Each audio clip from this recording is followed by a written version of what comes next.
Ljubljana unterhalten wir schon viele Jahre, im regen Austausch mit dem Stadtmuseum, da auch schon mehrere gemeinsame Ausstellungen veranstaltet. Und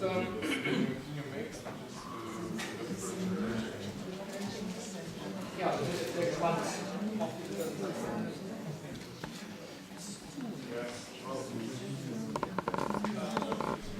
Oh yes. Yeah, well, college, yeah. well, it's almost dark. Past 11, so will we make it to midnight? And well, how do you operate?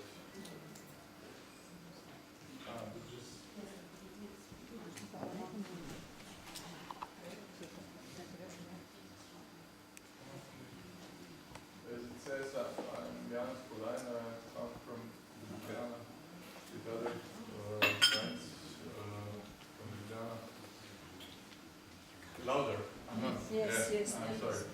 Yeah, well, as the title says, I will represent very shortly now the history of Ljubljana.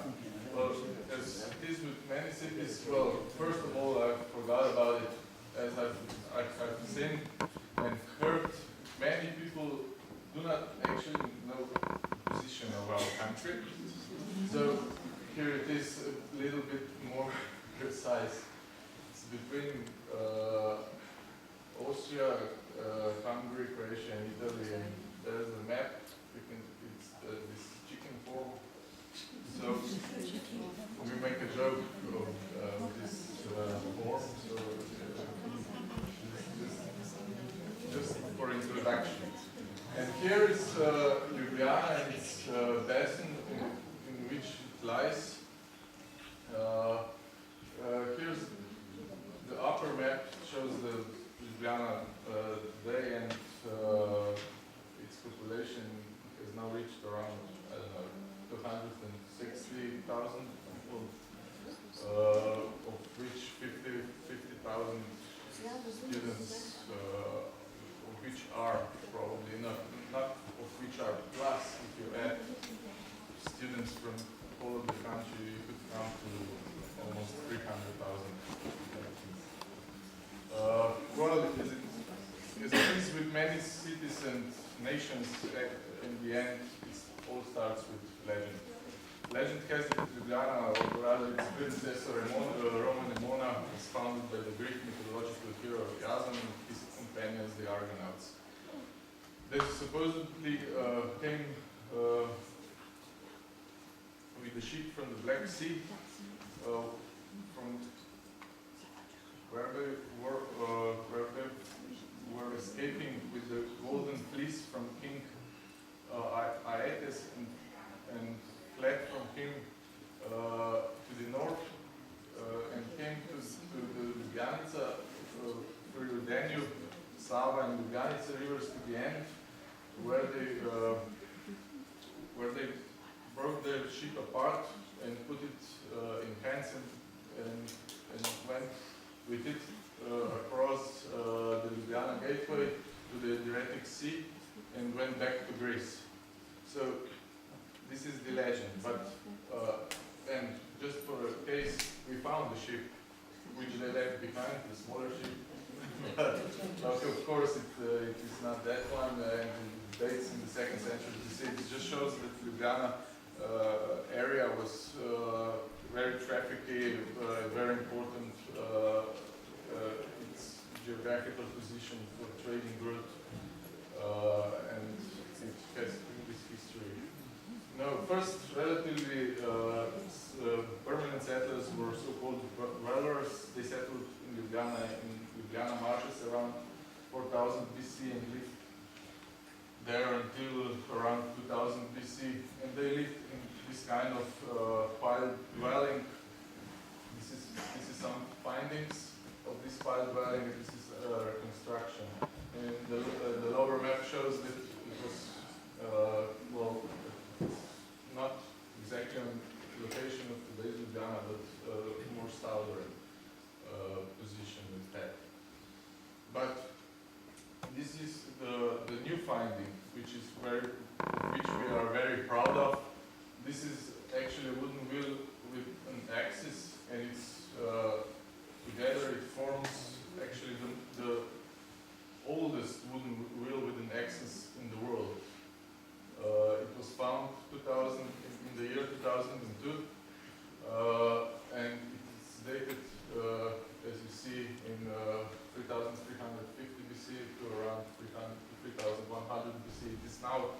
restored in Mainz and will return to our museum in a couple of months or maybe a year, because we don't know how much this process will take of the full restoration. This is just the most recent and actually the most important finding in the last years. But to go further, this is Emona. This is a Roman a city which stands which was built in today's on the ground of today's Ljubljana. As you can see, the left shows where it is positioned in modern Ljubljana, and the old one, the right one shows the reconstruction of it. But some of the things in the right are missing, because this model was built, as you can see, in 1920, and since then many things were found. Mola was a strategic Roman stronghold which played an important role in numerous wars and so on. Well, the Mona fell down. Well, these are, let's say, today's remainings. This is a Roman wall which is today used also with climbers. They are making their muscles tougher because they have to move left and right on the wall, and actually it's a very lively place. This picture shows this is the basement of our museum, in which also the Roman findings were found, and it's now in the center of archaeology in our basement. Emona was destroyed together with the downfall of the Roman Empire. It was sacked by the Huns under Attila, and for long decades during the migration period it was wrapped in darkness. Actually, for 300 years there was no reports of a permanent settlement. There are only graves, and actually it shows also the new name of the town shows there's practically no continuity between Roman Emona and New Ljubljana, which started only to form after the 9th century, when the area already came under the Franks and their rule. So if we look at this document from the 1146, this is the first mention of Ljubljana, or today it's Ljubljana, just mentioning. Down there we have some, this is also from our museum as a permanent exhibit, and it shows the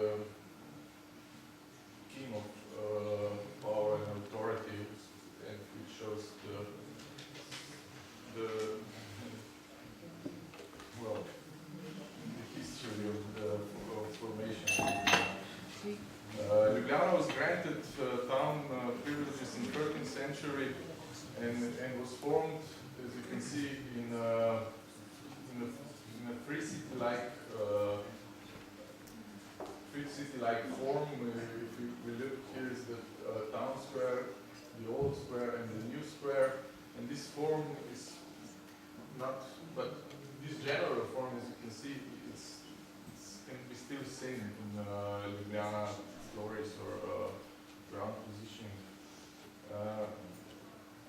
In the 13th century, this is the first known map of Ljubljana, as you can see from the second half of the 16th century. Ljubljana came together with Carniola and other student lands under the Habsburg rule around at the end of the 13th century, and it developed through time, as you can see in this already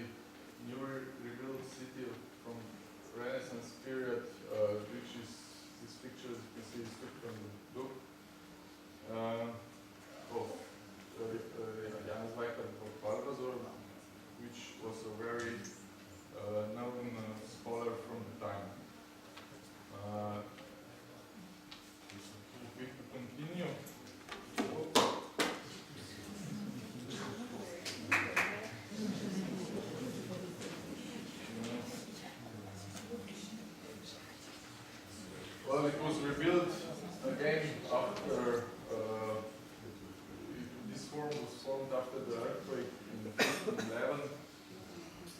But at the end of 17th century, when we saw the foundation of Academia of Große, a scholarly society modeled on Italian association of the kind, that the architects and sculptors from abroad came to Ljubljana, and the old Renaissance appearance disappeared, and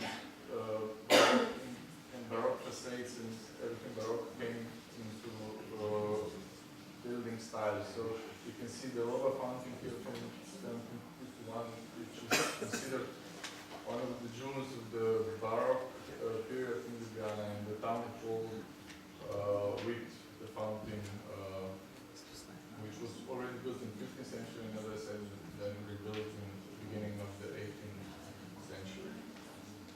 If we go further, we can see some of the views of Ljubljana from the 19th century, which was of course important in many ways. 1849 saw the arrival of the first train from Vienna. At the beginning of the 19th century, Ljubljana became a capital of Napoleonic provinces, post-Illyrian provinces. So many things happened in the 19th century. Also the alliance, Holy Alliance, had its congress in 1820 in Ljubljana. This was congress which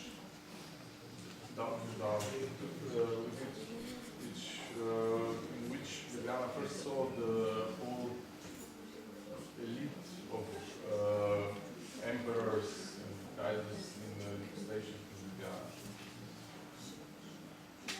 So if we go further, this is the first railway station, 1849. The first electric tram came to Ljubljana in 1901, and down you can see information, the gradual information of the city. So if we go, another major earthquake happened in 1895, after which a lot of buildings were destroyed because they were not fit anymore, and it was completely rebuilt with the secession style architecture you can see, and afterwards one particular architect had really a lot of influence of how Ljubljana is now today seen in the eyes of tourists and foreigners. That was Josef Lechnik. If we look at his work, his regulation of Ljubljana is now maybe one of the most known pictures of Ljubljana. This is how it looked. It's before this regulation. This is how this regulation was made. The whole water was transferred in this channel, which goes another way around the city, and this was totally, completely rebuilt the view of Ljubljana.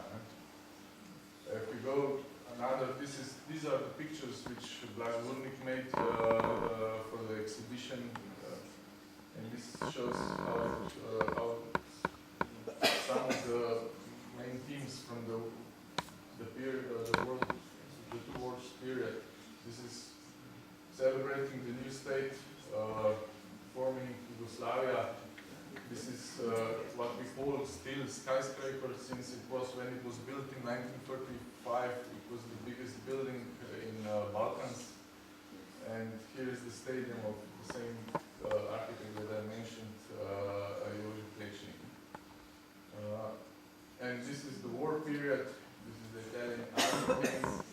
They surround the city with the barbed wire, as you can see, completely. Nowadays here runs a path, this is called path of memory, and people use it for jogging and stuff. So, and this how it was completely surrounded with barbed wire. And these are some pictures from after war Ljubljana. One of the big mistakes that Ljubljana still feels now was farewell from tram. Actually, they from some reason they decided the tram is past. We will go past it, modernization will took us further without tram. So the tram went and never came back. So because of that, we still have now a lot of traffic problems in Ljubljana. And this is one of the crossroads that here was still tram and here was 4 years after without. And this is some pictures of modern Ljubljana. This is like clinical center hospital, but central with, I don't know, behind it there are all kinds of hospitals. And this is now one typical, how do you call it in English, housing estate, which could be pregnant. And go further into some greetings from Ljubljana. As you can see, this is another two things from Josef Lechnik. This is from the Dragon Bridge, which now symbolizes Ljubljana practically, and Park Tivoli and other cultural sites. You can see here our museum, and after the renovation, it was completed in 2004. And this is just from the recent exhibition about the Napoleonic Illyrian provinces. And thank you for your attention.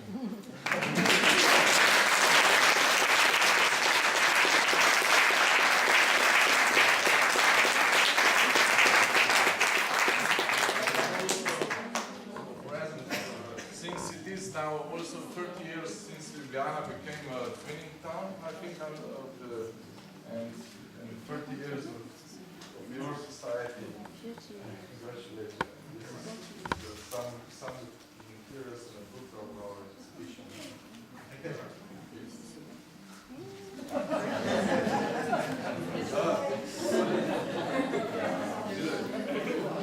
I have to.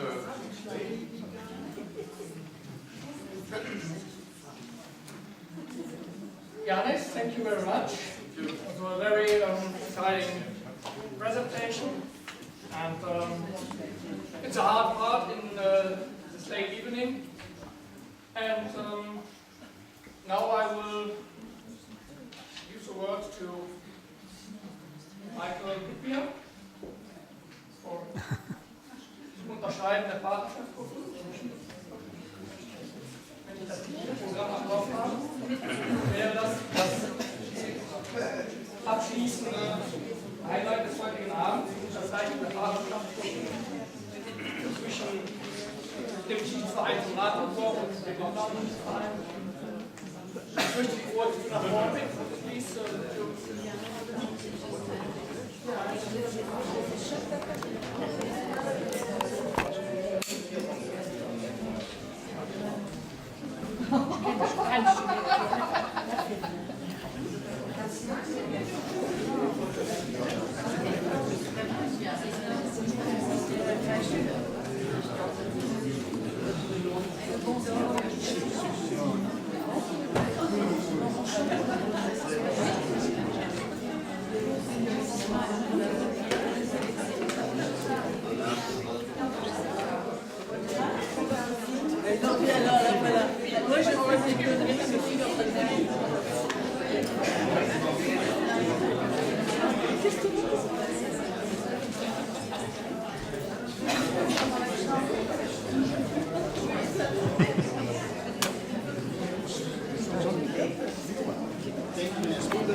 Die Perücke kannst du nochmal machen, so als ob.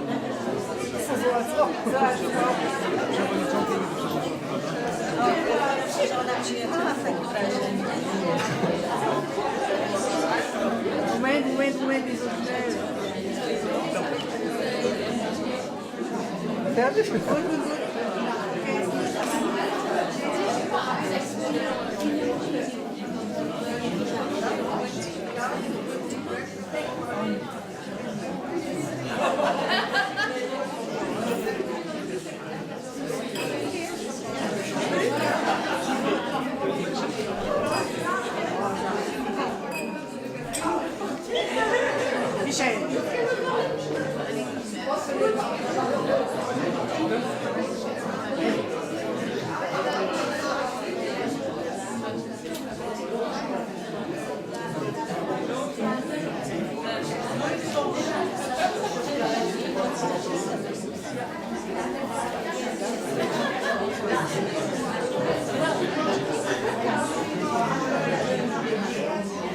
Michael.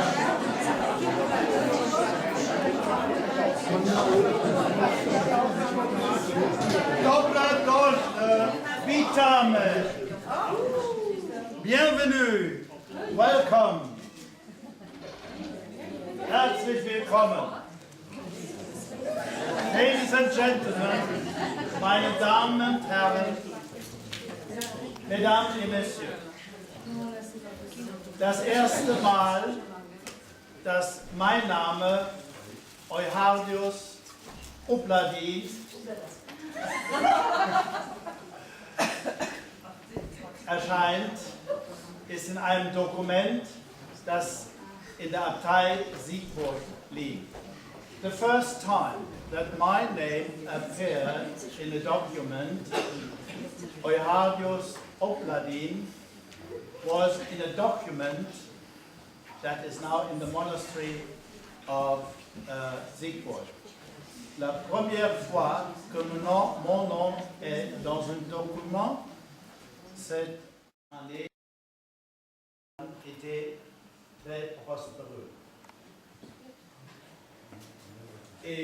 Und danach wurde der Verein Oblaner Geschichtsverein von 1979 e.V. gegründet. And after that, the Historical Society of the Oblaner Geschichtsverein was founded. Obladin Memoria Teneatur. Das ist das Motto des Clubs oder Vereins. Obladin möge im Gedächtnis bleiben. The motto of the society is Obladin may stay in the memory. Le motto de la société est Obladin doit rester à la mémoire. Un garçon d'école, ein Schuljunge, hat diesen Verein gegründet. A schoolboy has founded this society. Un garçon d'école a fondé cette société. Deshalb möchte ich ihm heute ein kleines Geschenk geben. That's why I would like to give him a little present. C'est pourquoi je lui veux donner un présent.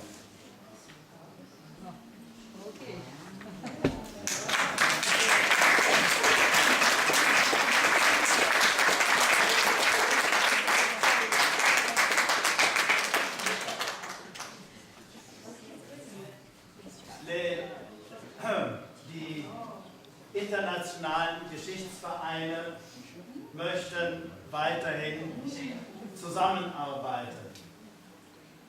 The international social societies would like to work together in the future. Les sociétés internationales veulent travailler ensemble dans la future. Das ist sehr gut. That's very good. C'est très bien. Denn Geschichte, so wissen wir, ist ein Prozess. Because we know history is a process. Parce que nous savons que l'histoire est un process. Sehen Sie, der Bergische Balken ist auch in unserer Familie und er ist im Wappen von Leverkusen und Opladen. You can see the beam of the Dukes of Berg is also in the coat of arms of Opladen and the coat of arms of Leverkusen now. Vous pouvez voir que le cruon les ducs de Berg est aussi dans l'écluson de Baden et de Leverkusen. Deshalb bin auch ich stolz. That's why I'm proud too. C'est pourquoi je suis fier aussi. Pour la für die Zukunft wünsche ich Ihnen viel Erfolg. For the future, I wish you a lot of success. Pour la future, je vous souhaite bonne chance. Merci.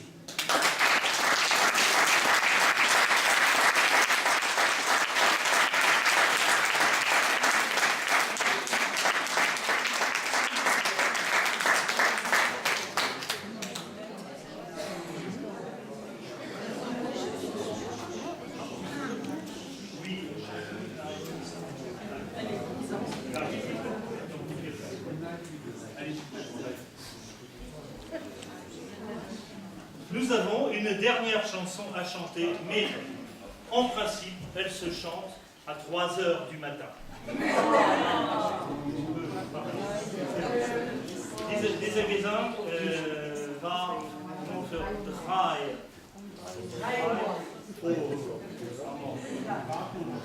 C'est un früh, c'est un peu tôt. Mais nous allons quand même chanter la chanson. C'est une chanson qui parle d'un jeune homme qui n'arrive pas à quitter sa copine, son ami.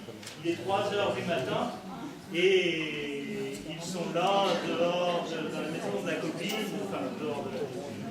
Et il dit bonne nuit, mais je n'arrive pas à te quitter, et encore un baiser, et puis ça n'en finit pas. Voilà. Donc imaginez que nous sommes à 3 heures du matin. Wir haben 3 Uhr morgens und ein junger Mann bringt seine Mädchen nach Hause. Und natürlich ist das Trennen etwas schwer. Und dann gibt er ihr ein letztes Küsschen. Und alles ist untermalt unter eine Musik, eine Swingmusik. Und dann denkt er, der muss dann doch gehen. It's time to go. Good night, it's time to go.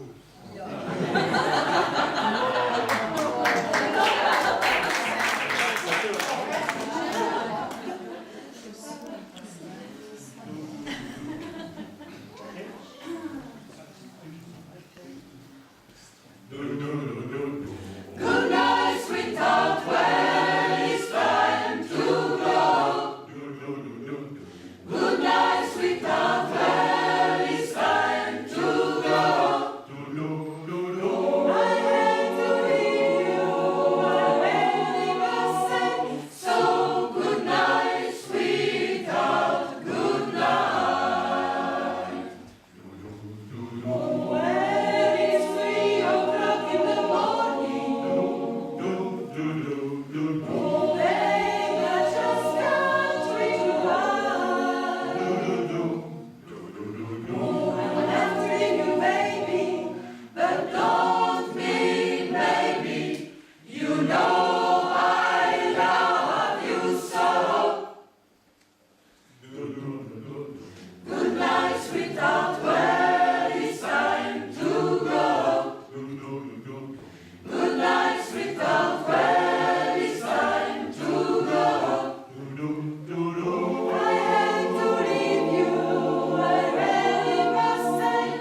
invités à chanter.